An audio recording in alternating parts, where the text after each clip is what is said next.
से एक दिन पहले जम्मू कश्मीर के डोडा जिले में आतंकियों से मुकाबला करते हुए देहरादून का लाल शहीद हो गया। कैप्टन दीपक सिंह का पार्थिव शरीर देहरादून उनके घर लाया गया, जहां नम आंखों से लोगों ने शहीद दीपक सिंह को श्रद्धांजलि दी। आपको बता दें, 25 साल के कैप्टन दीपक सिंह भारतीय सेना के 48 राष्ट्रीय राइफल्स में सिग्नल अधिकारी के पद पर तैनात थे। सेना की टीम डोडा के जंगली इलाकों में छिपे आतंकियों की तलाश में जुटी थी। इस बीच आतंकियों से मुठभेड़ में कैप्टन दीपक सिंह शहीद हो गए। देहरादून के रहने वाले कैप्टन दीपक सिंह 13 जून 2020 को सेना में शामिल हुए। वे क्विक रिएक्शन टीम का नेतृत्व कर रहे थे। बताया जा रहा है कि कैप्टन दीपक का परिवार दून के रेस कोर्स में रहता है। कैप्टन दीपक सिंह 2 बहनों में इकलौते भाई थे, वो सबसे छोटे थे। तो नम आंखों से सबकी आंखें गमगीन थी कैप्टन की शहादत के बाद।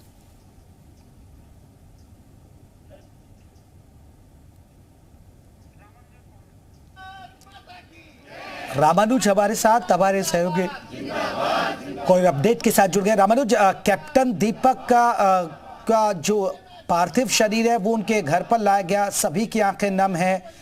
क्या उनका अंतिम संस्कार कर दिया गया है? देखिए, अभी फिलहाल पार्थिव शरीर को उनके आवास पर लाया गया है और पूरे सेना के सम्मान के साथ में पार्थिव शरीर को उनके आवास के बाहर रखा गया, जहां पर उनके पिता और साथ में उनके परिजनों ने और कुछ राजनीतिक दलों के जो लीडर्स थे उन्होंने श्रद्धांजलि अर्पित की और पूर्व मुख्यमंत्री हरीश रावत भी इस मौके पर पहुंचे, उन्होंने भी श्रद्धांजलि दी है। लेकिन यहाँ 2 बात का जिक्र करना बहुत ही वाजिब है। पहला ये कि पाकिस्तान के खिलाफ सबसे ज्यादा आक्रोश देखने को मिला है और जब से पार्थिव शरीर तकरीबन आधा घंटा पहले से आया है, लगातार पाकिस्तान के खिलाफ नारेबाजी हो रही है, लोगों में बहुत बड़ा आक्रोश देखने को मिल रहा है। और दूसरा ये है कि स्थानीय लोगों के साथ आसपास के जो लोग हैं वो मौके पर पहुंचे हैं, श्रद्धांजलि दे रहे हैं। सभी की जो आंखें हैं वो नम है, आक्रोशित हैं और पाकिस्तान के खिलाफ खासतौर से नाराजगी सबसे ज्यादा है। पाकिस्तान मुर्दाबाद के नारे भी लग रहे हैं। और अब एक अपडेट ये भी दर्शकों को बता दें कि उनके श्रद्धांजलि देने के बाद परिजनों की ये भी मंशा थी कि पार्थिव शरीर को उनके आवास में लाया जाए और पार्थिव शरीर को अब उनके आवास पहुंचाया गया है। सेना के जो जवान हैं, अधिकारी हैं, वो मौके पर मौजूद हैं और सभी सेना के पूरे सम्मान के साथ में पार्थिव शरीर अब उनके आवास में पहुंचा है, जहां पर अंतिम संस्कार की जो बात है। अब इसके बाद यहाँ से जो शव यात्रा है वो निकलेगी और अंतिम संस्कार के लिए प्रस्थान करेंगे। फिलहाल पार्थिव शरीर अभी उनके आवास में पहुंचा है और जिस तरह की आपने देखा कि पिछले 2-3 महीनों में घटनाएं बढ़ी हैं, उत्तराखंड के जवानों की शहादत देखने को मिली है। ऐसे में जो स्थानीय लोग हैं उनमें सबसे बड़ा आक्रोश देखने को मिल रहा। श्रद्धांजलि देने के लिए लोग पहुंचे हैं, लेकिन वो सब नम आंखों से जो श्रद्धांजलि दे रहे हैं तो दूसरी तरफ पाकिस्तान के खिलाफ जमकर नारेबाजी भी कर रहे हैं। और इस तरह से फिलहाल पार्थिव शरीर को लेकर के यहाँ पे पहुंचाया गया है और अब थोड़ी देर के बाद ये जो शव यात्रा, अंतिम शव यात्रा है वो यहाँ से प्रस्थान करेगी और स्थानीय लोग भारी संख्या में पहुंचे हैं। तो इस वक्त फिलहाल अभी अंतिम यात्रा की जो तैयारी है वो चल रही है और प्रशासनिक अधिकारी भी मौके पर मौजूद हैं। देहरादून के एसएसपी और साथ में जो दूसरे प्रशासनिक अधिकारी हैं वो भी यहाँ पर मौजूद हैं।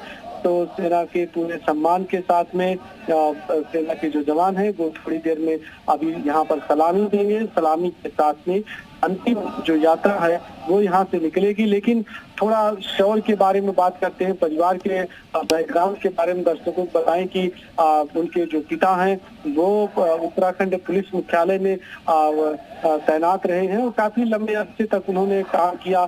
उनकी जो 2 बेटियां भी हैं और सबसे छोटे बेटे के तौर पर दीपक रहे। दीपक का अगर इससे इतर बात करते हैं सेना से तो बहुत अच्छे वो हॉकी के प्लेयर थे और उनके पिता से जी मीडिया ने जब बात की उन्होंने बताया कि दीपक हमेशा यही कहते थे उन्हें इन्फेंट्री में काम करना है और उन्हें मोर्चा लेने का एक तरह का बहुत शौक था और वो हमेशा एक खुखरी को अपने पास में रखते थे।